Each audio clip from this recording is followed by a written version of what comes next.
amigas, amigos televidentes en Extra Plus? Un gusto saludarles, darles la bienvenida a esta edición de Adelante Nicaragua, edición en la que vamos a conversar con Manuel Espinosa Jarquín, analista, acerca de los más recientes eventos en Nicaragua, relacionados con Nicaragua. Tal vez, inclusive empezamos con lo que ha pasado este miércoles en Washington, en la sesión extraordinaria del Consejo Permanente de la Organización de Estados Americanos, en donde una sesión bastante larga, de alguna manera me parece a mí hasta accidentada, porque las mociones de los países, es decir, estaba ya, me parece a mí como, es decir, este es el orden del día y no nos vamos a salir del orden del día, insistía la presidenta del Consejo, la representante de Costa Rica. Claro. Bien, bueno, nuevamente te agradezco por invitarme a este programa. Y en realidad, y más para nosotros que estudiamos relaciones internacionales, que esa es nuestra especialidad, vemos con mucho sinsabor este tipo de espectáculos. Y lo que te obliga a no seguir creyendo en este tipo de organizaciones, porque tal como vos indicabas, la agenda estaba marcada, ¿verdad? El jefe sugirió y los peones cumplieron con la agenda del Departamento de Estado, tal y como lo decía el canciller Moncada. Y así es difícil crear un consenso de unidad continental, ¿verdad? Es difícil inclusive trasladar la democracia dentro de cada uno de nuestros países, porque estos mismos se convierten en los instrumentos que atropellan esos deseos de democracia. ¿Viste cuántas veces de manera irrespetuosa, fuera de un marco lógico y protocolario, interrumpieron al canciller? El embajador permanente de los Estados Unidos, él es el que insistía en que su moción se aprobara. Y lógico, nosotros, ¿qué es lo bueno? Que hay una gran claridad ahora y meridional de que quien paga la música, ¿verdad? Quien paga la música ordena la pieza y quien recibe la plata va a bailar. Pareciera fuera de tono, ¿verdad? De algo como muy lógico, pero esto es evidente lo que se vio hoy. Pero todavía yo planteo una lógica, que era la que yo me quedaba pensando. Es decir, a ver, si yo hago una reunión, una asamblea de trabajadores aquí en Extra Plus, y vamos a hablar de uno de los trabajadores por un comportamiento que ha tenido ese trabajador, lo menos que se puede hacer es escuchar a ese trabajador. Claro. Pero aquí lo que me sonó a mí es que voy a hablar de Nicaragua, del caso de Nicaragua, pero Nicaragua no puede opinar sobre esto, ni siquiera incidir, claro, de ninguna forma sobre lo que se va a discutir. Aquí claro, ya tenemos X cantidad de países, la resolución del Departamento de Estado de los Estados Unidos, presentada claro, por el embajador Trujillo, y ya está, pues. Claro. A esto vamos.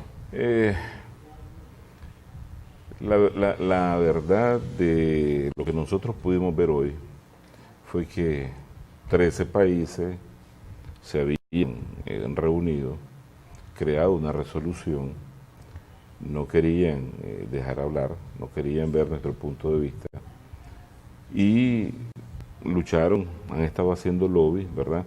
Este es un triunfo, vamos a decir, pírrico, porque en el imaginario de muchos hay una victoria y no hay ninguna victoria, porque cuando vos escuchás y lees la resolución que nos proponemos, va encaminado a la solución de nuestra propia crisis, encaminada al diálogo y a la promoción de la democracia, la estabilidad, la paz y el desarrollo. Pero como el coro ya estaba ordenado a que votar en contra y a que abstenerse, pues se dio eso. Pero mira, en esto hay que ser tajante. Estas cosas no son vinculantes. En primer lugar, lo que pasa es que quieren presentar esto como una más de las banderas de este intento de golpe que va a influenciar a la población en un periodo de claro declive, en donde la condena internacional hacia nuestro Estado es uno de sus principales, o yo digo, uno de los 4 principales objetivos que ellos tienen ante una tangible, prácticamente derrota en esta etapa. Quiero tocar esto del declive y la derrota más adelante en el programa, pero quiero ahorita solamente en el caso de la OEA.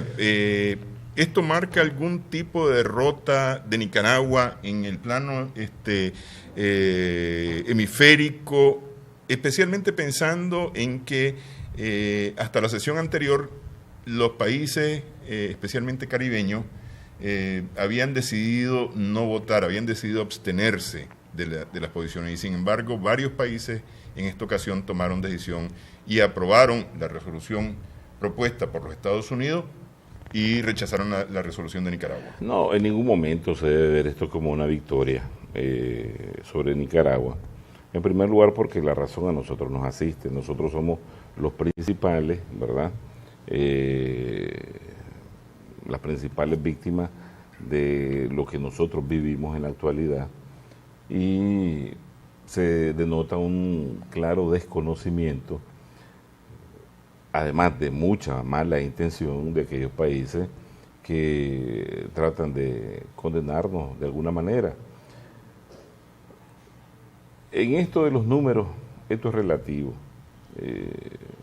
Ellos tuvieron en la primera resolución 21 a favor, 3 en contra y 3 ausentes.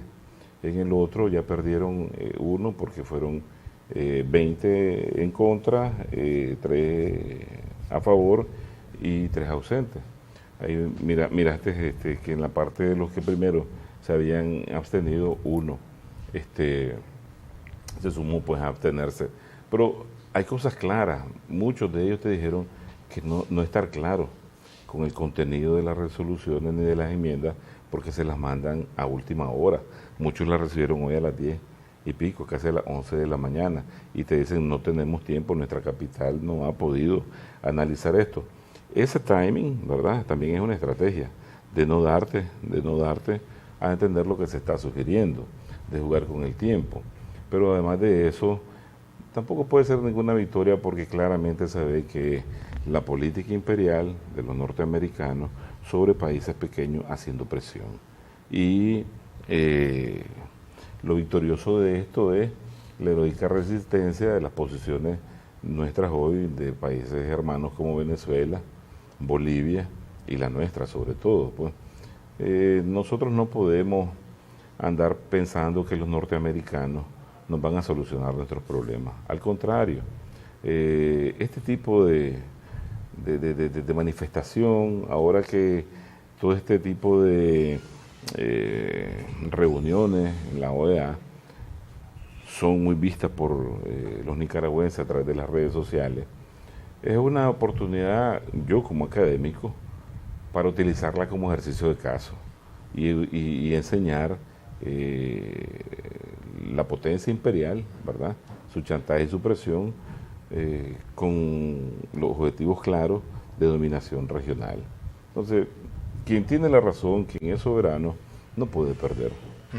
Pero aquí hay un asunto, es decir, si bien esto no es vinculante, hay un asunto de imagen que de alguna manera sí impacta en la comunidad internacional. Es decir, ya el organismo regional americano ha tomado una posición o ha sentado una posición con esta declaración, ¿verdad? Y eso me parece a mí de alguna manera impacta en el resto del mundo. Bueno, mira, la imagen país no la construyen de nuevo ni la OEA, ni los norteamericanos, ni todo el resto de países que se pusieron a cantar junto con ellos, a obedecerle su dictamen. La imagen país la construye el pueblo. Si vos ves el video que nosotros presentamos, que es el horror en los tranques, ¿verdad? La enajenación humana que hacen a civiles sandinistas.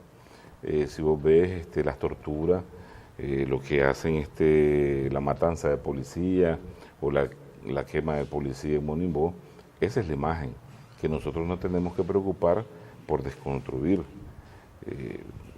Nosotros, acaba de decir el presidente del Banco Central, que a partir de agosto comenzamos a una nueva curva para generar una mejor economía.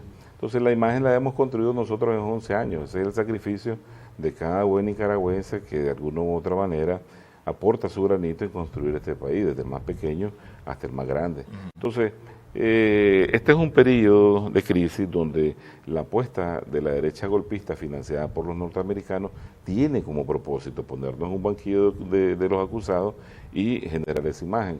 Pero los resultados económicos que nosotros tenemos y los que vamos a lograr después de que salgamos de este impasse es la imagen que va a valer. Y va a ser posible eso, porque es decir, lo que dice el presidente del Banco Central es una previsión.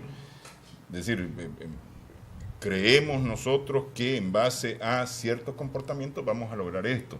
Hay otros economistas que opinan que hay un golpe tal que lograr recuperar lo que se ha perdido va a tener mucho más tiempo que el que está calculando el presidente del Banco Central. Cuando el Frente Sandinista estaba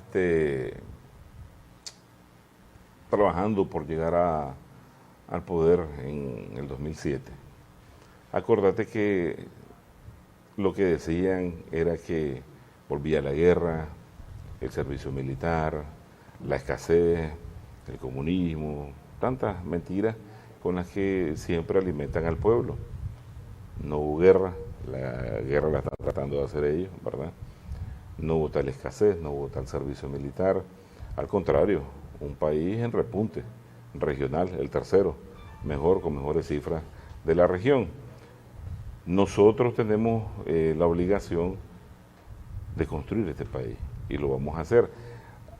La gente tiene que estar clara que no son esos países los mejores amigos en términos de cooperación internacional, ni económica, ni de relaciones comerciales con Nicaragua. Excepto Estados Unidos, sí, con el que se mantiene la mayor relación. Sí, pero también eso se puede modificar, porque ellos mismos están causándole grandes pérdidas a sus socios comerciales. Y lo bueno del sistema internacional es que hay nuevos actores emergentes que también tratan de hacer lo mismo. El comercio es libre y al final pueden ser hasta mejores compradores que los mismos norteamericanos, porque los norteamericanos, los dealers, no creas que te paguen el precio justo, ellos se enriquecen de nuestro comercio. Y hay otros, vamos a decir, socios comerciales que también están muy interesados en tener relaciones con Nicaragua. O sea, no puede ser siempre la preocupación de que si no pensamos este día en los norteamericanos, hoy no vamos a comer. Las relaciones internacionales son bien amplias y también depende de una gestión internacional, económica, comercial que haga el gobierno, y lo hemos demostrado. La atracción de inversión. Como en la reunión de Cresex en Costa Rica. Y la promoción de la inversión extranjera aquí en Nicaragua es asombrosa. Entonces, los economistas, y también depende de cómo ellos han estudiado, entonces si se han estudiado mucho también la economía política, tienden a dirigirte por un callejón que a veces se te convierte en el callejón sin salida. Si no es no se puede ser, y eso no existe, pues. Y nosotros lo hemos demostrado. Ok, hacemos pausa en esta edición de Adelante Nicaragua. Estamos conversando con Manuel Espinosa Jarquín.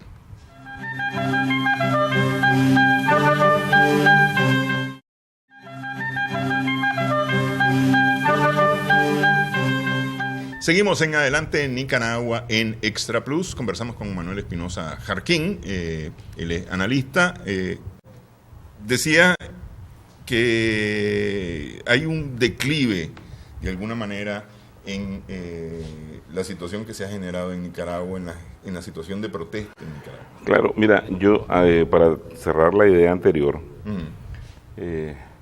vos ves programas aquí de televisión, de entrevistas, donde te llegan solo yo le digo la triada de los washingtólogos. Y entonces ellos llegan y te dicen, es que Washington aquí, es que los Estados Unidos aquí, es que los Estados Unidos allá. Entonces después otro, ¿verdad? Todos son ciudadanos norteamericanos, ni cascaitudos. Y entonces te dicen ellos, es que yo hoy revisé el New York Times y leí el artículo del periodista Mike O'Connor, un ejemplo, ¿verdad? Entonces ellos están tratando de, además de distinguirse del pueblo sencillo, el pueblo común, de vender una gran mentira y de trasladar un miedo, ¿verdad? Que los Estados Unidos aquí, los Estados Unidos allá. Como que si los Estados Unidos no han hecho el desarrollo que hemos demostrado nosotros. El desarrollo no, pero sí tenemos una mala historia con Estados Unidos en el tema de las intervenciones. Ellos, entonces, lo que han generado es mucha de la desgracia de nosotros, ¿verdad? Son un desastre natural más de nuestra región. Y eso hay que decirlo con exactitud, pues meridional. Entonces, también a veces, así como esos políticos te llegan a generar miedo, también a veces los economistas te llegan a generar miedo, pero no te generan pronósticos.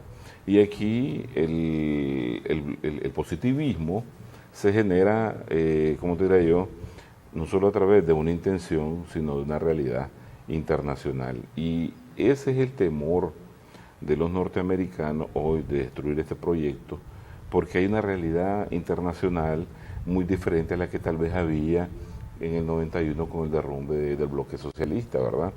Hay una Rusia que reapunta, viste el mundial que le demostró al mundo, el mundo complacido, ¿verdad? Con ese mundial conocen más a Rusia, conocen más su realidad, su desarrollo, su avance.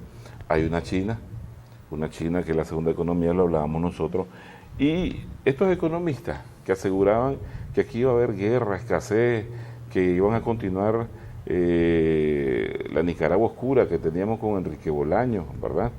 Que llegaba hora la luz y el resto era completamente apagón. Nunca te aseguraron una relación de 5.000 y pico de millones con Venezuela, ¿verdad? Entonces, ir por el camino del pesimismo, eso es como vender y trasladar el miedo. Lógico, un gobierno tiene secreto y las relaciones bilaterales, ¿verdad?, entre las naciones no están expuestas pues a decirte sí, nosotros nos vamos a recuperar de esta y otra manera, y más cuando existe una competitividad internacional. Con Venezuela definitivamente no, porque Venezuela está muy complicado ahora. Está bien, sí, pero no solo es Venezuela, ¿verdad? Entonces, que esos mismos economistas, ¿verdad?, que en vez de vender el miedo o hacer solo pronósticos pesimistas, se encaminen a ocultar dónde están las oportunidades en el campo internacional para que sean hombres propuestas, profesionales propuestas, y digan, ve, les recomiendo esto, pues no solo lo negro, ¿verdad?, de la nube que va a pasar. Cuando nosotros en el 2007 pensamos en la magnitud de la cooperación internacional, que sin la cooperación internacional tampoco se podía vivir. La cooperación internacional se fue, no dependemos de ella. Chao, chao, ¿verdad? Que el Banco Mundial, sin el Banco Mundial no puede vivir. Adiós, Banco Mundial. Entonces, nadie, ¿cómo te diría yo?, está pensando en ir más allá, más de lo que realmente tienen la intención de hacerlo. Entonces, ahora, con la curva de decline, mira, vos sabés que esto es una crisis, esto es un proceso de crisis. La gente te dice, el 18 de abril se da una situación de ruptura, no sabíamos cómo esto ocurrió, etcétera, etcétera. Sin embargo, todos estos fenómenos, operaciones de desestabilización, las tenés que ver en un marco lógico de un proceso que tiene su inicio, su grado de desarrollo y su curva, que puede ser ascendente o descendente. Al analizar estos prácticamente 3 meses, ¿verdad?, que se cumplen hoy casualmente, vos podés ver un desgaste completo de la estrategia golpista. Si nos retrocedemos a cómo inició ese 18 de abril, el 19, el 20 y los primeros 4 días, comparado con esto, es fácil demostrar que todo cambió y no cambió a favor de ellos. Casualmente veníamos ahí por la carretera y miramos un montón de personas que están vendiendo banderas y camisetas sandinistas. Mañana es el 19 de julio. Hace 3 meses nadie estaba pensando ni siquiera en salir y muchos le arrancaron hasta sus stickers, también hay que decirlo. La correlación de fuerza cambió completamente. El grado de psicología de esta crisis también cambió y creo que no está a favor de la parte golpista. Pero en este tema, de alguna manera, hay dos elementos. Un elemento es el uso de la fuerza por parte del gobierno, especialmente en el desmontaje de los tranques, que ha tenido pues el efecto, digamos, al menos de imagen de transitabilidad por las carreteras del país. Y por el otro lado, el discurso de las fuerzas de oposición que dicen nos replegamos. Sí, pero mira... Y de alguna manera hasta lo comparan con el repliegue de Masaya, por ejemplo. Vamos a aceptar, por ejemplo, su forma eufemística de decir nos replegamos, ¿verdad? Por no decir nos quedamos sin gasolina, ¿verdad? En la mentira o en el grado de engaño que hicieron al principio con el pueblo. ¿Cómo van a apoyarlo? Si la gente, vamos a decir, que en cierto grado los apoyó, ya están sin empleo. Son miles, ¿verdad? Yo he escuchado varias cifras y la más suave que he escuchado es 100.000 desempleados. La enorme cantidad de migrantes que se fueron del país. ¿Cómo ellos no van a entender que cada ciudadano, cada persona se hace una pregunta? Pero si el 18 de abril tenía trabajo. Todavía. Yo el 18 de abril tenía a mi familiar vivo, tenía a mi hijo, padre, hasta un señor que murió defendiendo un palí, que ellos lo incluyen, ¿verdad?, en sus listas, estaba vivo. Todo esto que ellos trajeron causó una enorme situación de crisis, caos, horror, que se les revirtió en su apoyo popular. Si no, mira... primero, el impacto psicológico de las caravanas de la paz en destrancar las vías principales y las ciudades principales. Bastiones como Masaya, que le iban a declarar hasta república, con el fin de hasta solicitar el reconocimiento internacional e intervención extranjera. Y yo por eso decía, siempre esto trata de terminar hasta en secesiones territoriales, ¿ya? Dividir para vencer. Luego, tras su bastión en Masaya, van cayendo poco a poco otros como Matagalpa, Jinotega. El impacto que da la caravana de la paz, del restablecimiento del orden, es para ellos tan importante de manera psicológica porque ellos pensaban que el orden no se iba a restablecer y que eran ellos los que lo mantenían. No sé bajo qué ley, pero se demostró que no y que el orden era necesario.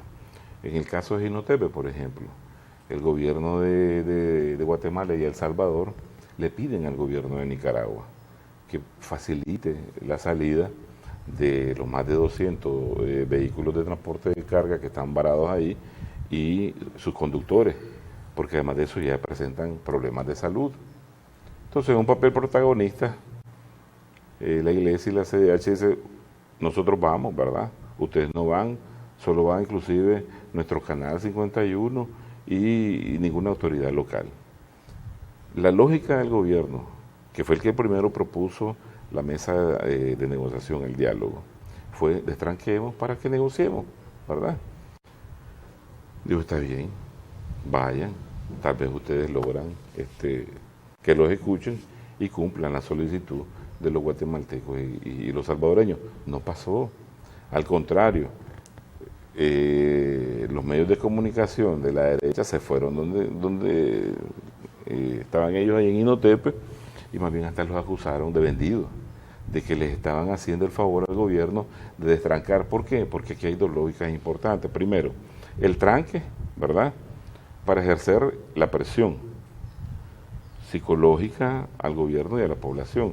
Y dos, de que no puedes destrancar de una manera pacífica, como sería la lógica, pues conversando, sino que tiene que haber cierto grado de choque entre los que están en el tranque y las fuerzas del orden. Entonces ese grado de choque va a generar muertos, y esos muertos a ellos les conviene, porque esa es la bandera de los muertos que ellos andan para acusar internacionalmente a Nicaragua, y nacionalmente para poner a la población en contra del gobierno. Entonces ellos no aceptaron y le dieron vendidos, qué barbaridad, cómo ustedes se pueden prestar a esto.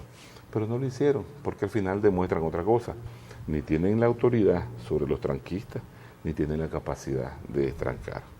Entonces no le queda más que al Estado soberano, con sus leyes, ir a restablecer el orden. Si la alianza no tiene la autoridad, o no tenía la autoridad sobre estos tranques, ¿quién la tenía?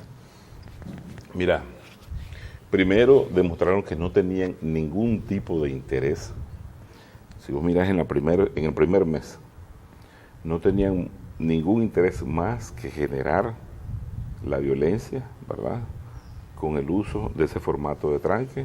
Agrupaciones, te decía la vez pasada, de estudiantes, campesinos y el crimen común, organizados en grupos militares de choque que chocaran directamente contra el gobierno. Y en ninguna de las reuniones de la mesa del diálogo ellos demandaron la paz y el destranque. Nunca lo quisieron hacer. Entonces, parte de su estrategia para la alianza, principal, la lógica del tranque era parte de la protesta. No, parte de su estrategia golpista, ¿verdad? Entonces, tranque, más muerte, caos y repudio. En la segunda parte, cuando ya ellos comienzan a ver que van perdiendo sus bastiones, ellos prácticamente se retiran de la mesa del diálogo. Acordate que acuerdan ellos crear las mesas. La primera es la de verificación y justicia, pero que más bien se levantan porque sin tranque ellos sentían que no iban a poder continuar con el diálogo. Y la realidad es que el pueblo estaba demandando la libertad, la circulación y cesar con ese grado de violencia que a diario nosotros estábamos viendo en la pantalla y hoy continuamos viendo, ¿ya? Y la otra es, si vos querés, la más interesante, la guerra de las marchas. Anuncian una marcha, luego yo miré un Twitter ahí del obispo Báez, donde dice: desmontamos la marcha por problemas de convocatoria. Luego hacen su marcha de las flores, 4, 5 por ahí, ¿verdad? Luego hacen un plantón de manos abiertas con Venezuela. Todos estos formatos también los han hecho en Venezuela, ¿verdad? También 4, 5, y ellos sienten que están perdiendo esa convocatoria. Vos mirás a periodistas o a entrevistadores en los programas de ellos que llaman, insisten: vamos, estamos ganando, hay que seguir marchando, y paro aquí, y paro allá, y nada. Hicieron un día de paro, un día que nosotros hicimos una gran marcha, ¿verdad? Primero, porque también se autoengañan solo, ellos engañan solo a sus propios seguidores. Después de esas marchas fallidas que ellos tuvieron, escasas y ralas, el Frente montó una que salió de la rotonda El Periodista hasta la rotonda Hugo Chávez, fuerte. Y se demostró que el sandinismo estaba comenzando a salir a las calles. Hubo una posterior, el 7 creo, de julio, si no mal no me acuerdo, que fue de la Plaza de la Victoria hasta la Hugo Chávez, masiva, enorme, no lo pudieron ellos ocultar, y desde allí hay un gran impacto psicológico. Pero entonces comenzaron ellos a informar de que, bueno, el frente había tenido una gran derrota, porque no había ido a Masaya, no había celebrado el repliegue en Masaya, y etcétera. Y de repente se comenzó a anunciar en las redes que el repliegue va. el repliegue, y eso es también ablandamiento, solo el anuncio sirvió de ablandamiento psicológico. Ya ni se digan los 22 kilómetros de caravana que se hizo ahí, 3 carriles, a veces hasta el 4.º carril, ocupado, y era, bueno, me imagino que vos participaste, repliegue arriba y repliegue, una magnitud de gente. Yo pregunté, me gusta preguntar, ¿cuántos calculas vos? Y la mayor cifra que me dieron fue hasta de 500.000 de participantes, colosal pues. Entonces, eso tiene una lectura, como tiene una lectura también cada comparecencia que esté el presidente al final de cada marcha. Entonces vos mirás un serio decline en todo lo que aquello constituía, sus banderas, sus estandartes.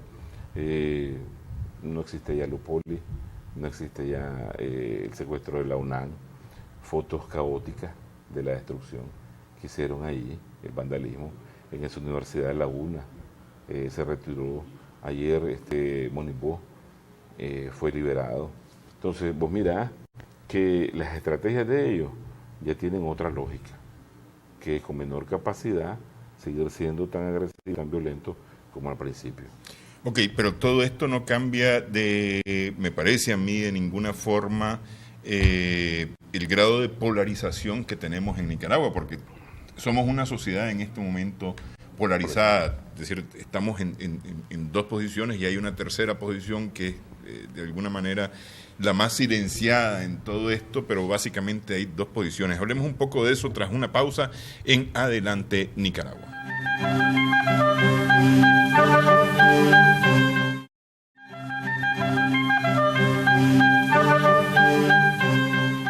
Seguimos en Adelante Nicaragua en Extra Plus. Estamos conversando con Manuel Espinosa Jarquín. Decíamos antes de la pausa que pese a todos los acontecimientos más recientes, el país está polarizado. Es decir, aquí si saliera yo a preguntar en las calles, me encuentro gente que dice yo estoy a favor de y gente que me dice yo estoy en contra de. Así es. ¿Ah? Así es. Sí. Bien, mira, estamos hablando nosotros de alcanzar alcanzar niveles de estabilidad, ¿verdad? Estamos hablando nosotros de alcanzar cierto grado de paz. Pero ya en cuanto a las percepciones políticas o definiciones ideológicas bien definidas, bien marcadas en cada uno de nosotros, ese es un tema muy aparte. Acordate que ahora, con el uso de las redes sociales, esa polaridad se ve, pero de manera tangible, en vivo y de todo color. Yo recuerdo que en los primeros días nosotros miramos una ola de ataque de todo tipo, visceral, de epítetos entre los supuestos mismos amigos en Facebook, hasta diría yo, hasta los supuestos mismos familiares, hijos rebelados contra los padres, ¿verdad? Padres tratando de atajar a sus hijos y una confrontación enorme. Entonces vos te preguntas, ¿pero por qué? ¿Por qué? Porque los niveles de reconciliación a los que habíamos alcanzado de repente se vuelven difusos. Yo en lo personal, yo tengo cosas que en los 80 nunca nos íbamos a imaginar que yo pudiera conversar con un jefe de un comando regional, o con un jefe de una fuerza de tarea, o con un comando, o jefe de destacamento, de grupo. Y yo tengo en WhatsApp, en el Facebook, ese tipo de contacto. Y le pregunto, claro, ante alguien que no tiene todavía ese sentimiento o ese entendimiento o esa necesidad de reconciliación aquí y aquí, eso es difícil lograrlo. Porque de repente vos me mirás que vamos a ver, chateando con el jefe de la fuerza de tarea tal, y vos me decís, ay, ¿y qué le pasa? ¿Qué le pasa? Porque ahora si este tipo fue allá, hizo, barrió. Aquí se debe trabajar de nuevo en los formatos de la reconciliación. cuando inició la crisis, y nosotros miramos que en el segundo o tercer día ya te ponen hashtag sos Nicaragua, todo un andamiaje, toda una arquitectura de condena al gobierno, pero en los primeros días ya estaban preparados, y nosotros comenzando a ver, a entender, ¿verdad? Me incluyo, ¿verdad? Nosotros, porque estos fenómenos no crea que se comprenden de la noche a la mañana. Nosotros mismos estamos tratando de entender qué pasó, por qué pasó y hasta qué va a pasar. Entonces, aquí la polarización o la forma de conducta de cada nicaragüense tiene que ver mucho la iglesia. 1592 vinieron los españoles colonizadores y trajeron a Dios desde esa fecha. ¿Qué persona que tiene a Dios en su corazón va a portarse de esa manera? Estamos hablando de siglos de penetración cultural, ¿verdad? Donde cada quien o tiene o es cristiano católico o es cristiano evangélico, pero vos de repente mirás un fuego cruzado a batirse. Yo, si vos abrís mi muro de Facebook, yo tengo muchas cosas religiosas. Muchos amigos me dicen, mira, yo siempre he pensado que vos sos ateo. No, pero yo crecí en eso, ¿verdad? Pero no me comporto de esa manera, ni trato de responderle de la manera grotesca como te responden o te atacan. Cada quien, mucho tiene que ver la formación en la familia, cómo te criaron a vos en tu familia, porque es lo primero que vos demostrás. Entonces, es cierto, hay una sociedad polarizada, el efecto de las redes sociales, de la tecnología, de la comunicación, facilitan a esa polarización. Sin embargo, no hay otro camino que la reconciliación. Toca perdonar, ¿verdad? No olvidar, ¿verdad? Porque el pueblo que olvida su pasado tiende a volverlo a repetir. Entonces, aquí hay mucha también incomprensión, desconocimiento histórico. Por eso es que nosotros estamos proponiendo que en la universidad, por lo menos pública, en los colegios, en las escuelas de los partidos, en cualquier formato de capacitación que exista, se dé una cátedra o charla sobre los proyectos de desestabilización y que se les explique, ¿verdad?, cómo comienzan, quiénes lo quieren hacer, por qué lo quieren hacer y a qué grado de caos nos lleva. No es lo mismo hablar de Venezuela y ver igual cómo queman a los contrarios en la oposición venezolana. Todo lo que ha pasado aquí lo hace la oposición venezolana. Cómo han desestabilizado económicamente lo hace la oposición venezolana. Pero no es lo mismo que vos y yo lo estemos viendo de aquí.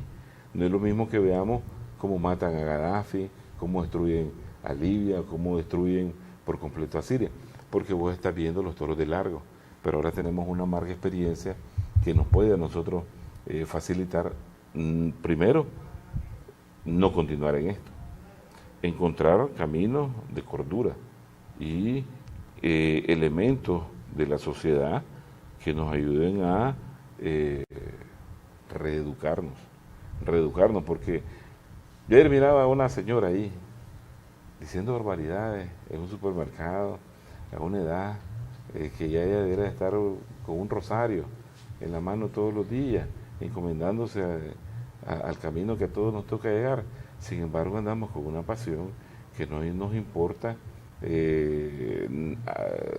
nada actuar de una manera que no corresponde con un elemento cristiano. Si esto ya no solo es político ideológico. Pero ese caso del supermercado yo lo miraría incluso de otra forma, pues, que me parece que tiene que ver con la muy poca tolerancia que existe en este momento en Nicaragua. Es decir, ¿por qué a X persona que no piensa como yo le voy a prohibir que vaya al mismo sitio al que voy yo? Es decir, ¿a dónde están las libertades por las que yo digo que estoy peleando? Pues, es decir, yo la miraría más en ese sentido, pues, porque realmente aquí, a los lugares públicos, vos vas, pensés como pensés, y nadie tiene derecho a quitarte de un lugar público, a sacarte de un lugar público por tu forma de pensar, pues.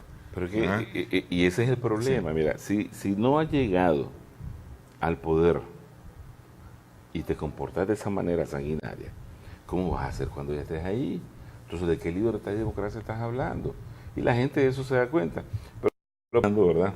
Y para hacer un poco ameno este encuentro, yo me acuerdo que en nuestros años, en los 80, hubo una película de Silver Stallone y Cobra, que era un tipo policía y todo eso. Entonces, como era el policía bueno, a él lo llaman porque tienen secuestrado un supermercado. Y está un bandido ahí con unos rehenes. Entonces él llega, él cobra con un palito de fósforo aquí, que se volvió de moda. O sea que todo el mundo después andaba con un palito de fósforo. Y le dice al secuestrador, no avances, le dice que si no voy a destruir el supermercado. Y él le dice, no me importa, yo aquí no compro, ¿verdad? Entonces, la gente de repente se apropia de algo como que si fuera propio, todo el país, ¿me entiendes? Hasta el aire que respira, ¿qué cosa es eso? Pero yo pregunto, claro, pero cuando vos ves la participación también de muchos de la iglesia que se comportan de forma golpista, otros que no, porque hay que hablarlo, hay otros sacerdotes que se han comportado de una manera diferente, correcta, lógica, las posturas del nuncio son muy lógicas, como la que dio ayer, este obispo Sándigo, Viva, ha sido diferente a otros que ya se ganaron el repudio popular, y esa es otra cosa que te demuestra el declive, el repudio popular. Este es un pueblo muy cristiano y que respetamos nosotros los sacerdotes, pero las redes sociales, la tecnología de la comunicación también te ayuda a ver las cosas con claridad. Y ahora no solo es que vos me digas que yo soy el embajador del Señor en la tierra, y venga yo y te crea, y se te me revelo la cruz o la espada. Ya, esto es otra cosa, este es otro mundo, este es otro siglo. Entonces, me parece a mí que mucho de ello depende también la forma en que nosotros nos conduzcamos. Ok, hacemos pausa en esta edición de Adelante Nicaragua. Regresamos en breve.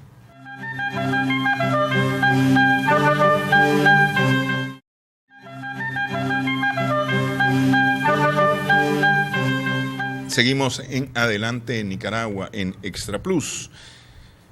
¿Cómo ven ustedes el camino para Nicaragua? Es decir, a ver, hay voces en Nicaragua que todavía están apostando por el diálogo. Escuchamos, por ejemplo, el mensaje del nuncio, el monseñor Sommerstag, abogando por el diálogo, por la solución pacífica. Creo que difícilmente un nicaragüense cuerdo está pensando en la violencia o debe pensar en la violencia. La comunidad internacional ha condenado la violencia en Nicaragua, pero está diciendo que esto se debe solucionar por la vía del diálogo. Claro. La solución de esta crisis nacional no tiene otro camino. Diálogo para alcanzar la paz. Fíjate que es muy reconfortante cuando vos conversás con aquellos con los que estabas encontrado y hablas de un lado, de otro lado, ¿verdad? Y terminás en una conclusión. Ve, qué lástima, te parece buena persona y qué lástima que nos destruimos de tal manera y ojalá que esto nunca se pueda dar, que ya no ruja más el cañón, y siempre terminas así. Esto siempre debe terminar así. Lo que nunca debe darse es volverse a repetir. La comunidad internacional aboga, la Unión Europea está ansiosa por participar con nosotros en el diálogo, por asistir. Igual, países amigos, nosotros, la voluntad del gobierno, esa es, cuando te digo nosotros, es la parte sandinista por el diálogo.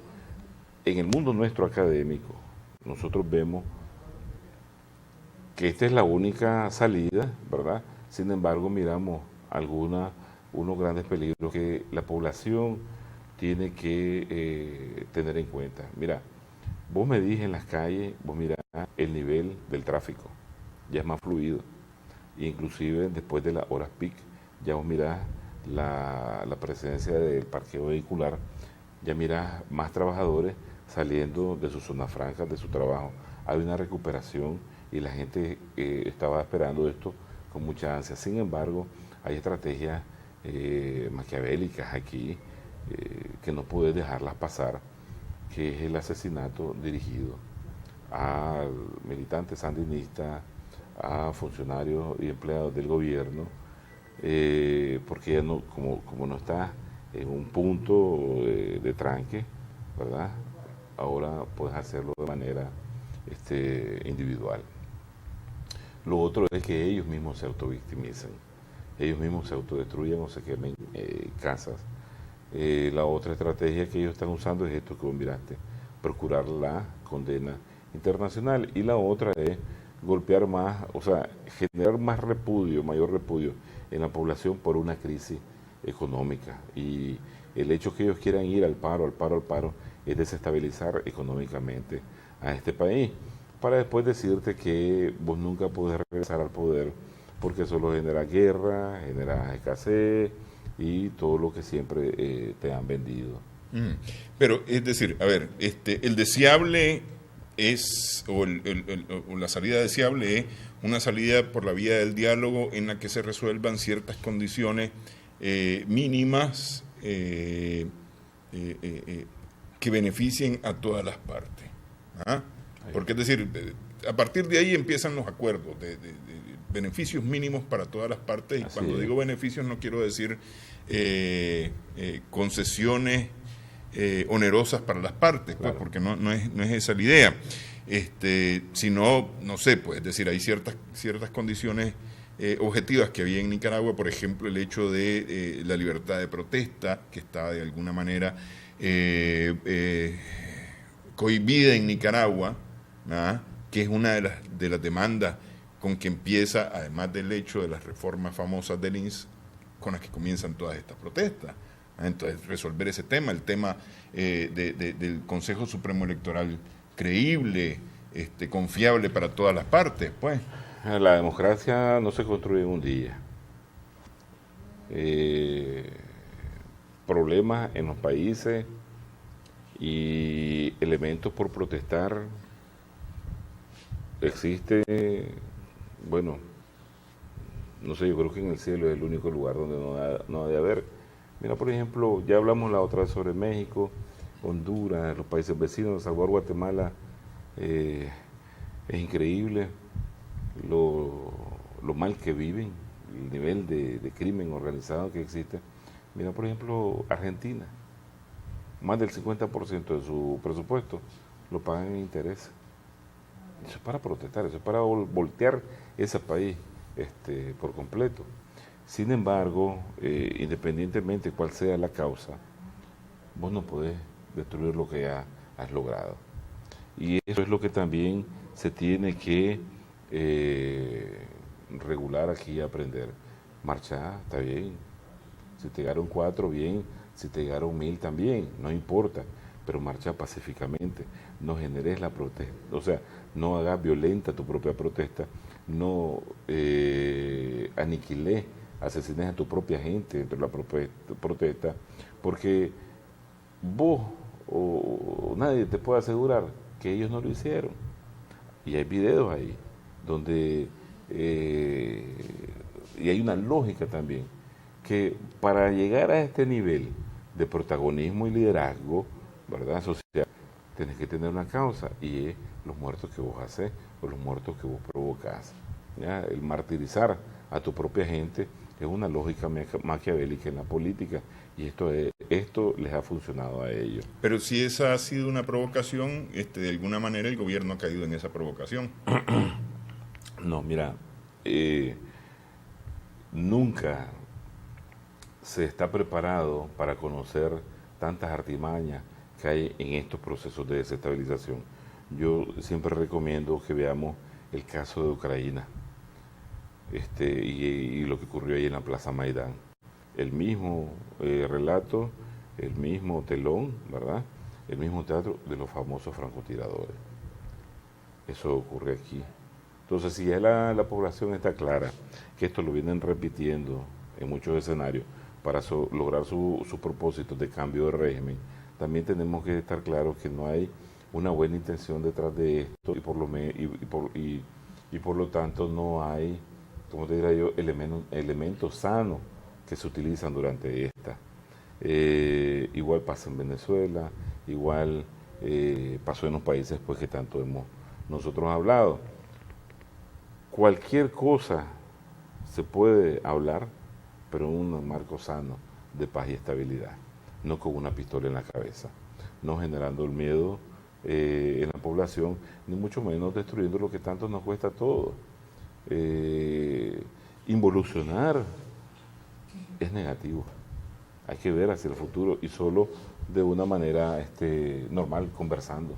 Conversando como ahora nosotros lo hacemos con los que estábamos confrontados en los 80. Pues.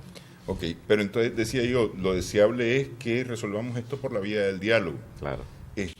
¿Pero va a ser posible un diálogo? Claro que sí, porque mira, primero fue lo primero que se recomendó, instituir la mesa del diálogo y buscar a mediadores, ¿verdad? Verificadores para que estuvieran vigilantes de este proceso. Ellos fueron los que se salieron de las mesas de negociaciones, porque estaban apostando más a ejercer la presión y la violencia para obligar a tomar la agenda democrática de salida ya urgente que ellos presentan. Al no tener ya esa fuerza de acción, ese elemento de presión, habría que preguntar qué es lo que quieren dialogar. ¿Van a insistir ellos en su salida ya, verdad? En su salida urgente, o van a enmarcarse sanamente en un marco constitucional de reformar en tiempo y forma o cambiar las cosas que se deben cambiar, pero de manera constitucional y no a voluntad de 4 o 5 que aparecieron de la noche a la mañana exigiendo lo que no se puede exigir y violentando las leyes de Nicaragua. Yo si yo estuviera en esa mesa de negociación, yo estaría o pediría un referéndum o un plebiscito, cualquiera de las dos figuras. Un referéndum en el caso de si la gente quiere o no quiere que continúe el gobierno, o un plebiscito para preguntar si la gente quiere que se adelanten o no elecciones, si quiere que se reforme la Constitución, que ha sido una de las agendas que ha habido en el plenario del diálogo. Pues. Yo pediría eso, pues.